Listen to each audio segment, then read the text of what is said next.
Hello నమస్తే. దేశంలో 5 రాష్ట్రాలకు జరిగిన ఎన్నికలు ఈ రోజుతోటి ముగిసినాయి. పశ్చిమ బెంగాల్లో రెండవ దశ ఎన్నికలు ఈరోజు ముగియడంతో 4 రాష్ట్రాలు ఒక కేంద్రపాలిత ప్రాంతం వాటిలో జరిగిన అసెంబ్లీలకు జరిగిన ఎన్నికలు ఈ రోజుతోటి ముగిసినాయి. ఈరోజు సాయంత్రం 6:30 గంటలకు దేశంలోని వివిధ ఛానళ్ళు వివిధ ఏజెన్సీలు చేసిన ఎగ్జిట్ పోల్స్ ఒకరొకరుగా రిలీజ్ చేస్తున్నారు. 5 రాష్ట్రాలు అస్సాం, కేరళం, తమిళనాడు, వెస్ట్ బెంగాల్, ఒక కేంద్రపాలిత ప్రాంతం పుదుచ్చేరి. ఈ 4 రాష్ట్రాలు ఒక కేంద్రపాలిత ప్రాంతాల అసెంబ్లీకి జరిగిన ఎన్నికలు ముగిసినాయి. ఫలితాలు సోమవారం రోజు వెలువడతాయి. సోమవారం ఉదయం 8 గంటల నుంచి కౌంటింగ్ మొదలవుతుంది. ఒకసారి మనకి ఇప్పటివరకు వచ్చిన ఎగ్జిట్ పోల్స్ని చూద్దాం. తమిళనాడు ఎగ్జిట్ పోల్ ప్రొజెక్షన్ ఇది 118 సీట్లు హాఫ్ ఏ మార్క్లో ఉంది. డిఎంకే అలయన్స్కి 134 నుంచి 141 సీట్లు రావచ్చని, తర్వాత ఏఐఏడిఎంకేకి 84 నుంచి 90 సీట్లు. విజయ్ పార్టీ సినీ నటుడు విజయ్ పెట్టిన కొత్త పార్టీకి కేవలం 4 నుంచి 8 స్థానాలు మాత్రమే వచ్చేటట్టుగా మనకు ఒక ఎగ్జిట్ పోల్ అంచనాలు మనకి ఇక్కడ వస్తున్నాయి. ఈ ఎగ్జిట్ పోల్ నిర్వహించింది శాస్ గ్రూప్ వాళ్ళు నిర్వహించిన ఈ ఎగ్జిట్ పోల్ సర్వే ఇది. ఆ తర్వాత వెస్ట్ బెంగాల్కి విషయానికి వస్తే, వెస్ట్ బెంగాల్లో తృణమూల్ కాంగ్రెస్దే మళ్ళీ అధికారం. 3 సార్లు అక్కడ తృణమూల్ కాంగ్రెస్ అధికారంలో వచ్చింది. ఇది 4వసారి కూడా తృణమూల్ కాంగ్రెస్ అధికారంలోకి వచ్చే అవకాశాలు కనిపిస్తున్నాయని శాస్ గ్రూప్ నిర్వహించిన ఎగ్జిట్ పోల్లో మనకు అక్కడ తెలుస్తుంది. పశ్చిమ బెంగాల్లో మనకు వెస్ట్ బెంగాల్లో మళ్ళీ బీజేపీ ఎన్నో ఆశలు పెట్టుకుంది అక్కడ. కానీ బీజేపీకి ఎక్కువ సీట్లు వచ్చే అవకాశం కనిపిస్తలేదు. అధికారంలోకి వచ్చేటంతగా సీట్లు వచ్చే అధికారం కనిపిస్తలేదు. పోయినసారి 2 అంకెలకు మాత్రమే పరిమితమైన బీజేపీ ఈసారి 3వ అంకెలోకి వచ్చే అవకాశం కనిపిస్తుంది. కానీ అధికారంలోకి వచ్చే అవకాశాలు మాత్రం కనిపిస్తలేవు. అట్లాగే తమిళనాడులో శాస్ గ్రూప్ చేసిన సర్వేలో డిఎంకే వరుసగా 2వసారి అధికారంలోకి వచ్చే అవకాశాలు ఉన్నట్టుగా ఆ శాస్ గ్రూప్ నిర్వహించిన సర్వేలు చేస్తుంది. అట్లాగే పశ్చిమ బెంగాల్లో మనకు చాలా వచ్చినాయి, ఒక 4-5 సర్వేలు ఉన్నాయి. ఆత్మసాక్షి అని ఒక సర్వే ఏజెన్సీ ఆ సర్వే చేసింది. తృణమూల్ కాంగ్రెస్కు పశ్చిమ బెంగాల్లో 170 నుంచి 190 సీట్లు వస్తాయని చెప్తున్నారు. అట్లాగే ఎన్డీఏ 120 నుంచి 130 సీట్లు, కాంగ్రెస్కు కేవలం 1 నుంచి 4 సీట్లు మాత్రమే, సింగిల్ డిజిట్ సీట్లు మాత్రమే కాంగ్రెస్ పార్టీకి. దేశంలో ప్రతిపక్ష పార్టీ అని చెప్పుకుంటున్న పార్టీ, దేశంలో భారతీయ జనతా పార్టీకి మేమే ప్రత్యామ్నాయం అని చెప్పుకుంటున్న పార్టీకి కేవలం 1 నుంచి 4 సీట్లు వెస్ట్ బెంగాల్లో వచ్చే అవకాశం కనిపిస్తుంది. అట్లాగే ఆపరేషన్ చాణక్య వాళ్ళు ఎన్డీఏకు అక్కడ ఎక్కువ సీట్లు వస్తాయని చెప్తున్నారు. 147 నుంచి 157 సీట్లు వస్తాయని చెప్తున్నారు ఎన్డీఏకు. అట్లాగే టీఎంసీకి 119 నుంచి 130 సీట్లు, కాంగ్రెస్ పార్టీకి 0 సీట్లని ఆపరేషన్ చాణక్య చెప్తున్నారు. అట్లాగే చాణక్య స్ట్రాటజీస్ వాళ్ళు కూడా అక్కడ ఎన్డీఏదే అధికారం అని చెప్తున్నారు. మొత్తం మీద వెస్ట్ బెంగాల్కి సంబంధించి మనకు 4 ఉంటే 4ట్లో 2 ఎన్డీఏ అధికారంలోకి వస్తుందని, 2 టీఎంసీ అధికారంలోకి వస్తుందని, తృణమూల్ కాంగ్రెస్ ఆల్ ఇండియా తృణమూల్ కాంగ్రెస్ అధికారంలోకి వస్తుందని అక్కడ మనకు వెస్ట్ బెంగాల్కి సంబంధించి వస్తుంది. అట్లాగే తమిళనాడుకు సంబంధించి 3 సర్వే రిపోర్ట్లు మన దగ్గర ఉన్నాయి. ఆ 3ంట్లో 3 కూడా డిఎంకేదే మళ్ళీ అధికారం అన్నట్టుగా చెప్తున్నాయి. తమిళనాడులో విజయ్ పార్టీ అసలు ప్రభావం చూపించడం లేదు. ఒక సర్వే అయితే సింగిల్ డిజిట్ సీట్లు ఇచ్చింది, ఇంకొక సర్వే అయితే 18 నుంచి 20 సీట్ల మధ్యలో వచ్చే అవకాశం ఉంటుంది. ఇంకొక సర్వే 18 నుంచి 24 సీట్లు. అంటే మనం ఒకసారి గుర్తు చేసుకోవచ్చు, ప్రజారాజ్యం పార్టీ ఆంధ్రప్రదేశ్ రాష్ట్రంలో పార్టీ పెట్టినప్పుడు కూడా ఒక సినీ నటుడు, పాపులర్ సినీ నటుడు చిరంజీవి అప్పుడు ప్రజారాజ్యం పార్టీ పెట్టిన ప్రజారాజ్యం పార్టీ స్థాయిలోనే విజయ్ పార్టీ కూడా ఉండబోతుందని చెప్పి ఈ ఎగ్జిట్ పోల్స్ మనకు చెప్తున్నాయి. అట్లాగే అస్సాంలో అన్ని ఎగ్జిట్ పోల్స్ కూడా ప్రతి ఒక్కరు కూడా ఎన్డీఏదే అధికారం అని చెప్తుంది. అక్కడ బీజేపీ హ్యాట్రిక్ కొట్టబోతుంది. ఇప్పటికే 2 సార్లు బీజేపీకి సంబంధించిన ముఖ్యమంత్రి బీజేపీ అక్కడ ఎన్నికలను గెలిచింది. 10 సంవత్సరాల నుంచి బీజేపీ అధికారంలోకి ఉంది. అస్సాంలో అనేక చొరబాటు సమస్యలున్నాయి. అక్కడ బెంగాలీ ఓటర్లకు సంబంధించిన సమస్యలున్నాయి. బంగ్లాదేశ్ చొరబాటుదారులకు సంబంధించిన సమస్యలు, వాటన్నింటినీ ఎన్నికల అస్త్రంగా చేసుకొని పార్టీ బీజేపీ ఎన్నికల్లోకి పోయింది. బీజేపీదే అక్కడ అధికారం అన్నట్టుగా చెప్తున్నాయి. అట్లాగే కేరళంలో కూడా అన్ని ఎగ్జిట్ పోల్స్ కూడా అక్కడ యూడీఎఫ్దే అధికారం అని చెప్తున్నాయి. కాంగ్రెస్ పార్టీ నేతృత్వంలోని యూడీఎఫ్ అక్కడ అధికారంలోకి రాబోతుందని వాళ్ళందరూ చెప్తున్నారు. చాలా టైట్ ఫైట్ ఉన్నట్టుగా చూపిస్తున్నాయి. ఎందుకంటే ఎవరు కూడా అక్కడ 70 సీట్లు మెజారిటీ రావాలా, 71 సీట్లు రావాలా అసెంబ్లీలో సొంతంగా ప్రభుత్వాన్ని ఏర్పాటు చేయాలంటే. యూడీఎఫ్కి దాదాపుగా 70-75 మధ్యలో సీట్లు వచ్చే అవకాశం ఉన్నట్టుగా చెప్తున్నారు. ఎల్డీఎఫ్కు తక్కువ పడుతున్నాయి. ఎల్డీఎఫ్ 60 నుంచి 65 సీట్ల మధ్యలో ఉండే అవకాశం ఉందని చెప్తున్నాయి. బీజేపీ చాలా ఆశలు పెట్టుకుంది. ఎన్నో ఎన్నికల నుంచి పోటీ చేస్తూ వస్తుంది. ఖచ్చితంగా అధికారంలోకి రావాలనే ప్రయత్నం చేస్తుంది. దక్షిణాది రాష్ట్రాల్లో బలం పెంచుకోవాలంటే తమిళనాడు, కేరళ ఈ 2 రాష్ట్రాల్లో సీట్లు పెంచుకొని, ఓట్లు పెంచుకొని అక్కడ అధికారంలోకి వస్తే తప్పితే దక్షిణాది రాష్ట్రాల్లో భారతీయ జనతా పార్టీకి స్థానం ఉండదు అని స్పష్టంగా తెలిసిపోతున్నప్పుడు కేరళలో చాలా తక్కువ సీట్లు బీజేపీకి ఇస్తున్నారు అందరు ఎగ్జిట్ పోల్స్. మీరు చూస్తున్నారు చాణక్య స్ట్రాటజీస్ వాళ్ళైతే కేరళలో 1 నుంచి 3 సీట్లు ఇస్తున్నారు ఎన్డీఏకి, బీజేపీకి 1 నుంచి 3 సీట్లు మాత్రమే. అట్లాగే ఆత్మసాక్షిలో ఎన్డీఏకి 3 నుంచి 4, పీపుల్స్ పల్స్ 3 సీట్లు, ఆపరేషన్ చాణక్య 5 సీట్లు. ఇట్లా ఈ 5 రాష్ట్రాలకు సంబంధించి ఎగ్జిట్ పోల్స్ వాళ్ళు చెప్తున్న విశ్లేషణలు ఇవి. ఎగ్జిట్ పోల్స్ వాళ్ళు చెప్తున్న సంఖ్య ఈ రకంగా ఉండబోతుంది ఈ 5 రాష్ట్రాల్లో అని చెప్పేసి చెప్తున్నారు. సరే, అసలైన ఓట్లు సోమవారం రోజు లెక్కించబడతాయి. మే 4 రోజు లెక్కించబడతాయి. మే 4 రోజు ఉదయం 8 గంటల నుంచి టీ న్యూస్ మీకు ఈ 4 రాష్ట్రాలు, ఒక కేంద్రపాలిత ప్రాంతం, వీటికి సంబంధించిన ఫలితాలని మీకు ఎప్పటికప్పుడు అందిస్తుంది. ఇవన్నీ అంచనాలు మాత్రమే. ఎగ్జిట్ పోల్స్ తప్పైన సందర్భాలు కూడా ఉన్నాయి. ఎగ్జిట్ పోల్స్ యాజ్ ఇట్ ఈస్గా వచ్చిన సందర్భాలు కూడా ఉన్నాయి. ఇవన్నీ కేవలం మనం మాట్లాడుకోవడం కోసం మాత్రమే ఉంటాయి. కానీ ఇవి పోలింగ్ అయిపోయింది, బ్యాలెట్ ఈవీఎంలలో ఓట్లు నమోదైపోయినాయి. కాబట్టి ఇప్పుడు మనం ఎంత చెప్పుకున్నా సోమవారం రోజు ఈవీఎంలు తెరుచుకున్నప్పుడు మాత్రమే మనకు స్పష్టమైన ఫిగర్ వచ్చే అవకాశం ఉంటుంది.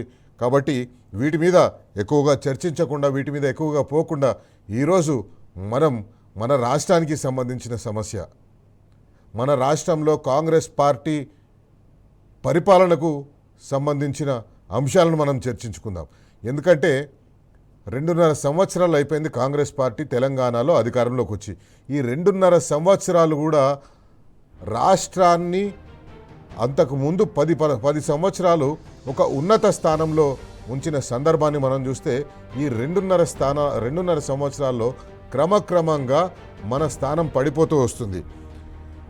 తాజాగా 2 అంశాలు మనం చర్చించుకోవాలి. ఒకటి, ప్రమాదకరమైన విషయం ఏంటంటే తెలంగాణ రాష్ట్రంలో నిరుద్యోగ సమస్య బాగా పెరిగిపోతుంది. దేశంలోనే అగ్రస్థానంలో ఉంది నిరుద్యోగ సమస్యలో. అన్ఎంప్లాయ్మెంట్ రేట్ 2025-26 ఎకనామిక్ సర్వేని ఆధారంగా చేసుకొని బజాజ్ బ్రోకింగ్ ఒక రిపోర్ట్ ఇచ్చింది. ఆ బజాజ్ బ్రోకింగ్ ఇచ్చిన రిపోర్ట్లో తెలంగాణలో అన్ఎంప్లాయ్మెంట్ రేట్ దేశంలోనే అన్ని రాష్ట్రాల కంటే అగ్రస్థానంలో ఉంది అని ఆ రిపోర్ట్లో ఉంది. ఎంత ఉంది? 8.9%. అంటే 2 అంకెలకు దగ్గర పోతుంది.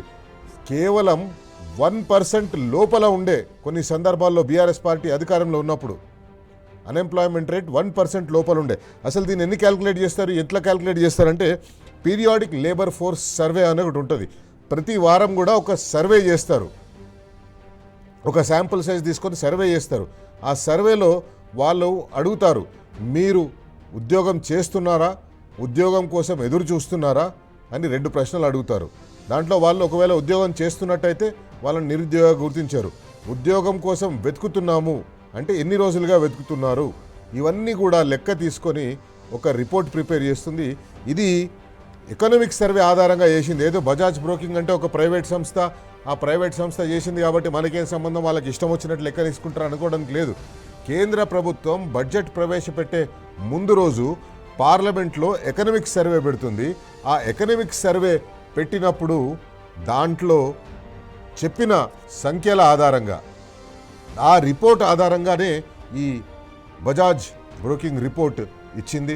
ఆ రిపోర్ట్లో 8.9% తెలంగాణలో నిరుద్యోగ రేటు ఉంది. అట్లాగే రెండో ప్రమాదకరమైన విషయం, ఇప్పటి వరకు మనం చాలా గర్వంగా చెప్పుకునేది, తెలంగాణ రాష్ట్రం భారతదేశంలో అత్యధిక తలసరి ఆదాయం ఉన్న రాష్ట్రం అని మనం చెప్పుకునేది. తెలంగాణ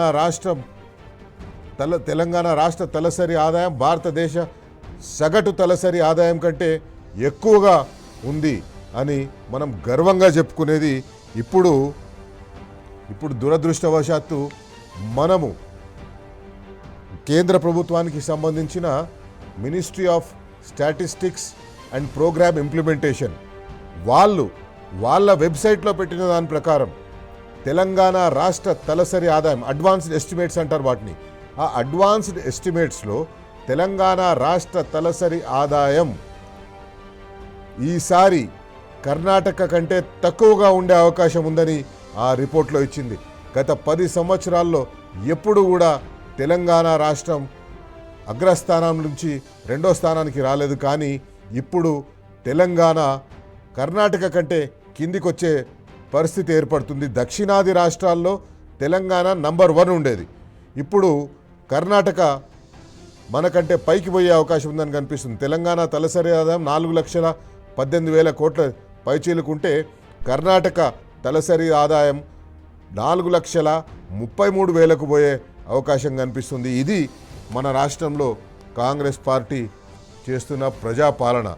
తెలంగాణ రాష్ట్రం అగ్రస్థానంలో ఉన్న రాష్ట్రాన్ని, అనేక అంశాల్లో అగ్రస్థానంలో ఉన్న రాష్ట్రాన్ని, ఏ అవార్డులు వచ్చినా, ఈజ్ ఆఫ్ డూయింగ్ బిజినెస్లు వచ్చినా తెలంగాణ రాష్ట్రం నంబర్ 1లో ఉండేది.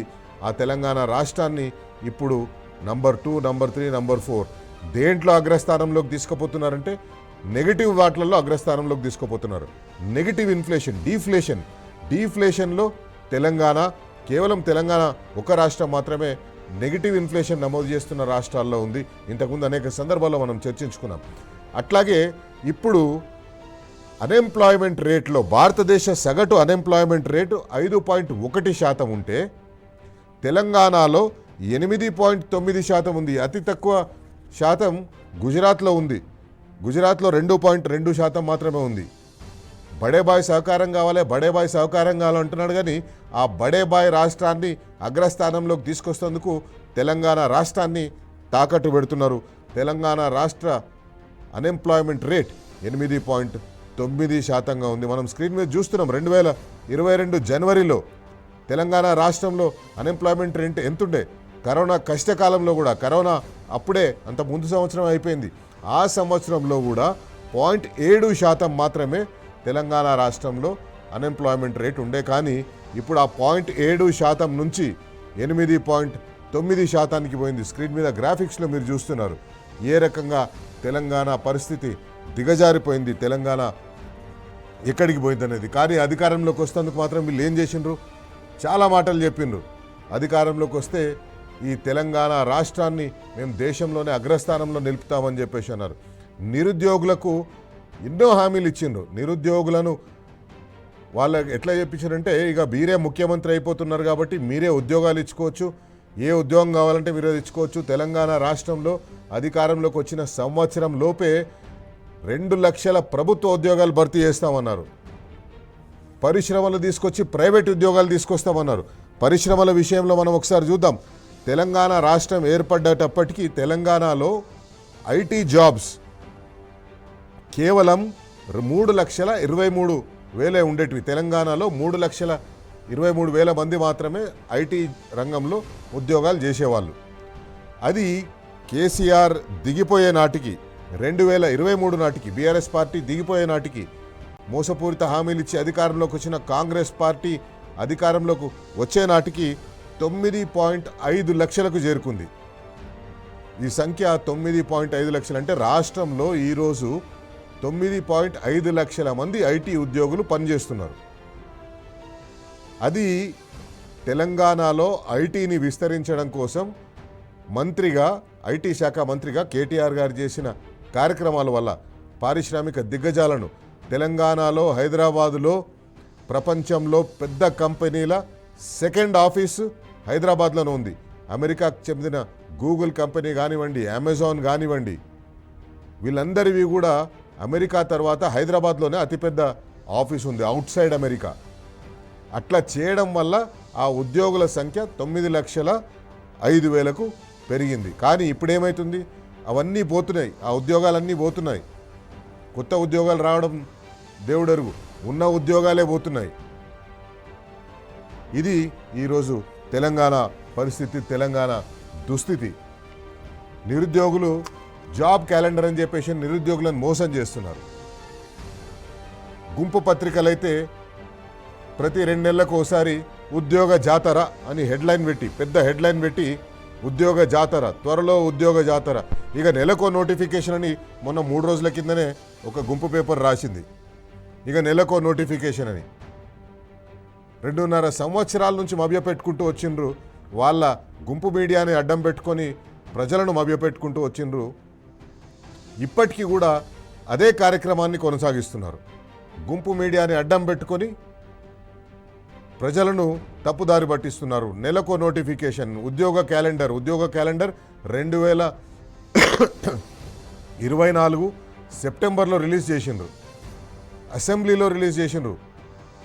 2025 సెప్టెంబర్ అయిపోయింది, 2026 ఏప్రిల్ అయిపోతుంది. కానీ ఆ క్యాలెండర్లో పెట్టిన ఏ ఒక్క నోటిఫికేషన్ కూడా రాలేదు. ఈ రకంగా తెలంగాణ నిరుద్యోగులని మోసం చేస్తున్నారు. తెలంగాణ నిరుద్యోగులు మోసపోయినరు. కాంగ్రెస్ పార్టీ అధికారంలోకి వస్తే ఉద్యోగాలు వస్తాయి, నోటిఫికేషన్లు వస్తాయని చెప్పేసి అనుకున్నారు. కానీ 2.5 సంవత్సరాలు, సగం కాలం గడిచిపోయినా కూడా ఇంతవరకు ఒక్క నోటిఫికేషన్ రాలేదు. మాట్లాడితే మేము 75,000 ఉద్యోగాలు ఇచ్చినాం, 85,000 ఉద్యోగాలు ఇచ్చినాం, 1,00,000 ఉద్యోగాలు ఇచ్చినామని నోటికి ఎంత వస్తే అంత ఒక్కొక్క మంత్రి చెప్తుంటాడు. కానీ ఈరోజు మనం పరిస్థితి చూస్తే ఆ ఉద్యోగాల్లో కేవలం 10,000 ఉద్యోగాలు, 10 నుంచి 12,000 ఉద్యోగాలు మాత్రమే కాంగ్రెస్ పార్టీ అధికారంలోకి వచ్చిన తర్వాత వేసిన నోటిఫికేషన్ల ద్వారా వచ్చిన ఉద్యోగాలు. మిగతా 55,000 ఉద్యోగాలు అవన్నీ కూడా బీఆర్ఎస్ పార్టీ అధికారంలో ఉన్నప్పుడు, కేసీఆర్ గారు ముఖ్యమంత్రిగా ఉన్నప్పుడు ఇచ్చిన నోటిఫికేషన్లని ఎంట్రన్స్ టెస్టులు పెట్టేసి అందరి లిస్టు ప్రిపేర్ చేస్తే లాల్ బహదూర్ స్టేడియంలో ప్రోగ్రాం పెట్టించేసి వీళ్ళే ఉద్యోగాలు ఇచ్చేసినట్టుగా, కాంగ్రెస్ పార్టీని ఉద్యోగాలు ఇచ్చేసినట్టుగా ప్రచారం చేసుకున్నారు. అదే ప్రచారాన్ని చెప్తున్నారు. ఖచ్చితంగా ప్రతి నిరుద్యోగికి ఈ విషయం తెలుసు. కాంగ్రెస్ పార్టీ మోసం చేస్తుంది, ఇవి వాళ్ళు ఇచ్చిన ఉద్యోగాలు కాదు అని ఖచ్చితంగా వాళ్ళకందరికీ తెలుసు. కానీ కాంగ్రెస్ పార్టీ మోసాలకు మాత్రం అంతు లేకుండా పోతుంది. అందుకే ఈరోజు టీ న్యూస్ వేదికగా బరాబర్ అడుగుదాం, కాంగ్రెస్ పార్టీని నిలదీసి అడుగుదాం, నిరుద్యోగుల పక్షాన అడుగుదాం, నిరుద్యోగులతో స్వరం కలిపి అడుగుదాం, బరాబర్ అడుగుదాం. ఏడాదిలో 2 లక్షల ప్రభుత్వ ఉద్యోగాలు ఇస్తామన్న ద్రోహులు రెండేళ్లలో నిరుద్యోగ రేటును 2 అంకెల సంఖ్యకు దగ్గరికి తీసుకుపోతున్నారు తప్పిస్తే వాళ్లకు పాలన చాతనైతే లేదు. ఇదే మీ పాలనా వైఫల్యం కాదా? బరాబర్ అడుగుదాం.